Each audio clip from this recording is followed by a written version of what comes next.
Segundo Samuel, capítulo 9.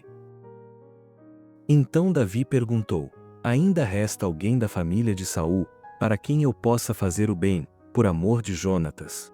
Havia um servo da família de Saul chamado Ziba, levarão-no à presença de Davi. O rei lhe perguntou: tu és Ziba? Ele respondeu: teu servo. O rei prosseguiu: não existe alguém da família de Saul para quem eu possa demonstrar a bondade de Deus? Então Ziba disse ao rei: ainda um filho de Jonatas, aleijado dos pés. O rei lhe perguntou: onde ele está? Ziba respondeu ao rei: está na casa de Maquir, filho de Amiel, em Lodebar. Então o rei Davi mandou trazê-lo da casa de Maquir, filho de Amiel, em Lodebar. Então Mefibosete, filho de Jonatas, filho de Saul, veio a Davi, e se prostrou com o rosto em terra e fez-lhe reverência. Davi perguntou: Mefibosete? Ele respondeu: aqui está teu servo. Então Davi lhe disse: não temas, porque certamente serei bondoso para contigo, por amor de Jonatas, teu pai, e te restituirei todas as terras de Saul, teu pai, e tu sempre comerás à minha mesa. Então Mefibosete lhe fez reverência e disse: quem é o teu servo, para tentares para um cão morto como eu? Então Davi chamou Ziba, servo de Saul, e lhe disse: dê ao filho de teu senhor tudo que pertencia a Saul e a toda sua família. Tu cultivarás a terra com teus filhos e servos, e colherás dos frutos para que o filho de teu senhor tenha alimento para comer. Mas Mefibosete, filho de teu senhor, comerá sempre à minha mesa. Ziba tinha 15 filhos e 20 servos. Ziba respondeu ao rei: tudo quanto o rei, meu senhor, mandar o seu servo fazer, lhe será feito. O rei disse: e Mefibosete comerá à minha mesa como um dos filhos do rei. Mefibosete tinha um filho pequeno, chamado Mica. E todos quantos moravam na casa de Ziba eram servos de Mefibosete. Mefibosete passou a morar em Jerusalém, por isso sempre comia à mesa do rei. Ele era aleijado de ambos os pés. Capítulo 10. Depois de algum tempo, o rei dos Amonitas morreu, e seu filho Hanum reinou em seu lugar. Então Davi disse: serei bondoso com Hanum, filho de Naás, como seu pai foi bondoso comigo. Davi enviou os seus servos para consolá-lo por causa de seu pai, e os servos de Davi foram à terra dos Amonitas.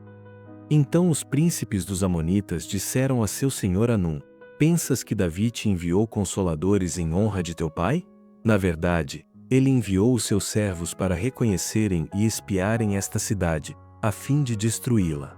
Então Hanum tomou os servos de Davi, rapou-lhes metade da barba, cortou-lhes metade das vestes, até as nádegas, e os mandou embora. Quando Davi soube disso, enviou mensageiros ao encontro deles, porque aqueles homens haviam sido muito humilhados. Ele mandou dizer-lhes: ficai em Jericó, até que vossa barba cresça, e então voltai. Vendo que haviam provocado ódio em Davi, os amonitas mandaram contratar 20.000 homens de infantaria dos sírios de Bet-Reob e dos sírios de Zobá, 1.000 homens do rei de Maacá e 12.000 dos homens de Tobi. Ouvindo isto, Davi enviou Joabe e todo o exército dos guerreiros contra eles. Os amonitas saíram e se posicionaram para a batalha à entrada da porta, mas os sírios de Zobá e de Reob, e os homens de Tobi e de Maacá, estavam sós em campo aberto.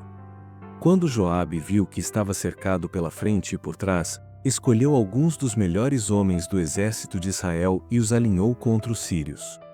E entregou o restante das tropas a seu irmão Abisai, para que as alinhasse contra os amonitas. E disse-lhe: se os sírios forem mais fortes do que eu, tu virás me socorrer, e se os amonitas forem mais fortes do que tu, eu irei te socorrer. Tem bom ânimo, e sejamos corajosos pelo nosso povo e pelas cidades do nosso Deus, e faça o Senhor o que bem lhe parecer. Então Joabe e o povo que estava com ele travaram a batalha contra os sírios, e estes fugiram dele. Quando os amonitas viram que os sírios estavam fugindo, eles também fugiram de Abisai e entraram na cidade. Então Joabe voltou da batalha contra os amonitas e foi para Jerusalém. Vendo que haviam sido derrotados por Israel, os sírios trataram de refazer-se. Hadadezer mandou chamar os sírios que estavam do outro lado do rio. Eles vieram a Elã, sob a liderança de Sobaque, comandante do exército de Hadadezer. Quando foi informado disso, Davi ajuntou todo Israel e, passando o Jordão, foi a Elã, e os sírios se posicionaram para a batalha contra Davi e lutaram contra ele. Porém, os sírios fugiram de Israel, e Davi matou 700 chefes de carros de guerra e 40.000 homens de cavalaria, e feriu a Sobaque, general do exército, de modo que ele morreu ali. Quando todos os reis, servos de Hadadezer, viram que haviam sido derrotados por Israel, fizeram paz com Israel e se submeteram a ele. E os sírios não ousaram mais socorrer aos amonitas.